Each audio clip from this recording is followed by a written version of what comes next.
Assalamualaikum warahmatullahi wabarakatuh. Halo semua, kami dari kelompok 4 dengan anggota Dinda Putri Aliandra, Imaniara Sairfana, Abdul Rashid Fuadi, dan Ian Sofianuddin. Kami akan menjelaskan materi tentang analisis regresi linier sederhana. Simak baik-baik ya. Assalamualaikum warahmatullahi wabarakatuh. Perkenalkan, nama aku Dinda Putri Alandra dari kelas 7B. Nah, sebelum menjelaskan mengenai regresi linier, aku ingin jelasin dulu apa itu arti dari regresi. Regresi adalah alat ukur yang digunakan untuk mengukur ada atau tidaknya korelasi antar variabel. Kemudian, regresi linier adalah metode statistika yang digunakan untuk membentuk model hubungan antara variabel terikat dengan satu atau lebih variabel lainnya. Nah, regresi linier ini memiliki dua jenis. Yang pertama adalah regresi linier sederhana dan yang kedua adalah regresi linier berganda. Di sini saya akan menjelaskan mengenai regresi linier sederhana. Nah, regresi linier sederhana adalah model persamaan yang menjelaskan hubungan antara satu variabel bebas dan satu variabel terikat. Syarat dari regresi sederhana ada 3. Yang pertama adalah data harus berbentuk interval. Yang kedua, data berdistribusi normal. Yang ketiga, adanya korelasi antara variabelnya. Kemudian kita akan membahas perbandingan nilai signifikansi dengan probabilitas 0,05. Jika nilai signifikansi kurang dari 0,05, maka X berpengaruh terhadap Y. Dan berkebalikannya, jika nilai signifikansi lebih dari 0,05, maka X tidak ada pengaruh terhadap Y. Kemudian kita akan membandingkan F hitung dengan T tabel. Jika F hitung lebih besar dari F tabel, maka X berpengaruh terhadap Y. Dan jika F hitung lebih kecil dari F tabel, maka X tidak ada pengaruh terhadap Y. Terima kasih atas perhatiannya. Terima kasih kepada moderator yang telah memberikan saya waktunya untuk menjelaskan rumus persamaan regresi linier sederhana. Persamaan regresi linier sederhana yaitu Y sama dengan A plus BX, dengan Y sama dengan respon atau variabel terikat, A konstanta, B yaitu koefisien regresi variabel terikat, sedangkan X yaitu prediktor atau variabel bebas, di mana B sama dengan N kali sigma X kali Y dikurangi sigma X dikali sigma Y per N kali sigma X kuadrat dikali sigma X dikuadratkan. A yaitu sigma Y dikurangi B kali sigma X per N, di mana N yaitu banyaknya data. Saya di sini akan menjelaskan tentang contoh dari regresi linier sederhana. Kasusnya pengaruh minat mahasiswa terhadap mata kuliah statistika inferensial. Untuk langkah yang pertama yaitu menyusun HA dan H0. Apa sih HA itu? Apa sih H0 itu? HA itu terdapat pengaruh yang signifikan, sedangkan H0 adalah tidak terdapat pengaruh yang signifikan. Oke. Selanjutnya kita buat tabel. Silahkan teman-teman lihat tabel pada layar. Di situ terdapat minat, kita misalkan dengan X. Kemudian ada mata kuliah statistika inferensial, kita asumsikan sebagai Y. Tabel distribusi frekuensi yaitu pada langkah yang kedua. Di situ terdapat X, Y, X kali Y, X kuadrat, dan Y kuadrat. Ya, teman-teman bisa lihat sendiri tabel distribusi frekuensinya secara lengkap di layar ini. Ya. Selanjutnya ada langkah ketiga, yaitu mencari nilai B. Ini sama dengan 10 dikali 3248 dikurangi 167 dikali 1930.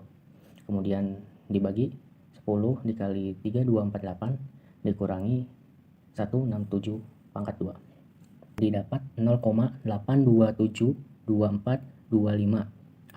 Didapat nilai B yaitu 0,827. Kemudian langkah selanjutnya mencari nilai A. Maka 193 dikurangi 0,8272425 dikali 167 per atau dibagi dengan 10. Didapat nilai A-nya adalah sebagai berikut, 5,485. Selanjutnya kita masuk langkah kelima, yaitu menentukan persamaan regresi. Kita substitusikan nilai A dan B tersebut ke rumus persamaan linier sederhana secara umum. Ya, rumusnya yaitu respon variabel terikat Y garis sama dengan A plus BX sama dengan, tadi kan A nya sudah diketahui, sudah dicari, yaitu 5,485. Kemudian ditambah dengan 0,827 untuk B-nya dikali dengan X. Ya. Jadi didapat persamaan regresinya yaitu 5,485 ditambah 0,827 X. Selanjutnya kita masuk ke langkah ke-6. Ya, langkah ke-6 teman-teman. Masih semangat enggak nih? Oke, masih pada semangat ya. Ya, langkah ke-6 ini yaitu menguji persamaan regresi dengan menghitung nilai R. Ya, coba teman-teman lihat untuk nilai R-nya yaitu ada rumus N sigma X dikalikan dengan Y dikurangi sigma X sigma Y dibagi akar dari N sigma X kuadrat dikali dengan sigma X pangkat 2 dikuadratkan, sigma X dikuadratkan, kemudian buka kurung N dikali sigma Y kuadrat dikali sigma Y dikuadratkan sama dengan segitu. Teman-teman bisa lihat sendiri ya untuk mengefisienkan waktu ya, maka didapat 0,6684449 ya. Di sini R itu koefisien korelasi, nilai yang menunjukkan kuat atau tidaknya hubungan linear antar dua variabel. Kita lanjut masuk ke langkah ke-7 yaitu menghitung nilai F. Ya. Oke, di sini rumus dari F-nya sendiri yaitu R kuadrat buka kurung N dikurangi M dikurangi 1 dibagi M buka kurung 1 dikurangi R kuadrat.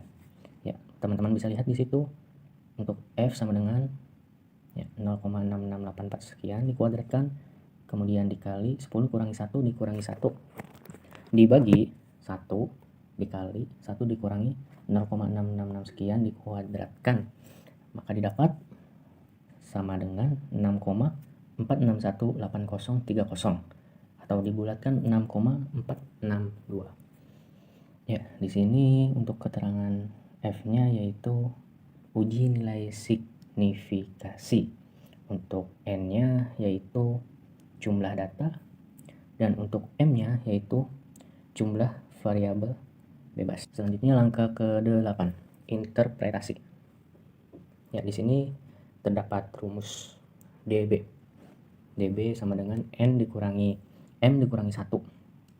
DB sama dengan N itu banyaknya 10 dikurangi M dikurangi 1 dikurangi 1 dikurangi 1. Maka didapat DB sama dengan 8. Oke, sampai sini paham. Selanjutnya kita masuk langkah 9 yaitu kesimpulan. Ya, kesimpulan dari semua langkah di atas yaitu terdapat pengaruh yang signifikan antara minat mahasiswa terhadap mata kuliah statistika inferensial. Oke. Halo semua, di sini saya akan menjelaskan mengenai output dari analisis regresi linear sederhana pada SPSS. Langkah pertama, kita buka IBM SPSS, kemudian klik variable view. Di bagian name, ketik X, dan di baris kedua, ketik Y. Di bagian label, ketik minat, karena merupakan variabel X-nya, dan di baris kedua, ketik mata kuliah statistika inferensial. Selanjutnya, kita ke Excel, dan di sini sudah disediakan data yang akan kita input. Caranya copy, lalu paste pada data view. Setelah itu, klik Analyze, Regression, dan Linear.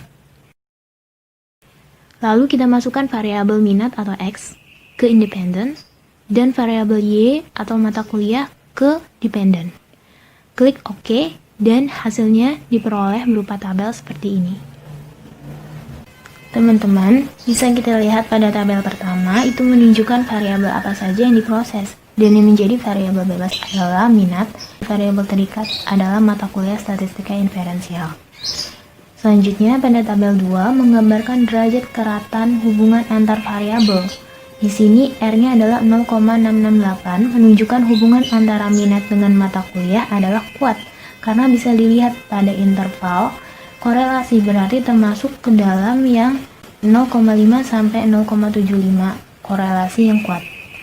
Selanjutnya R-square menunjukkan peran variabel minat sebesar 0,447. Jika diubah dalam persen maka 44,7%. dan 55,3% dipengaruhi oleh faktor lain. Pada tabel 3 menggambarkan taraf signifikansi sebesar 0,035.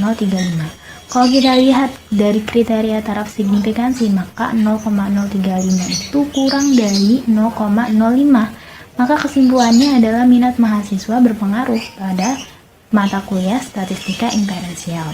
Selanjutnya, pada tabel 4 menggambarkan besaran koefisien regresi sehingga model persamaannya menjadi Y sama dengan 5,485 ditambah 0,827X. Lalu di sini ada T hitung sebesar 2,542. Kita perlu cari T tabel. Caranya A per 2 sama dengan 0,05 per 2 sama dengan 0,025. Dan derajat kebebasannya N dikurangi 2. Berarti jumlah datanya adalah 10 dikurangi 2 sama dengan 8. Lalu kita cari di tabel distribusi T. Yang 0,025 dan 8 itu bisa kita lihat di sini ada 2,306. Berarti 2,542 itu lebih besar dari 2,306. Berarti T hitung itu lebih besar daripada T tabel. Maka kesimpulannya adalah HO ditolak dan HA diterima.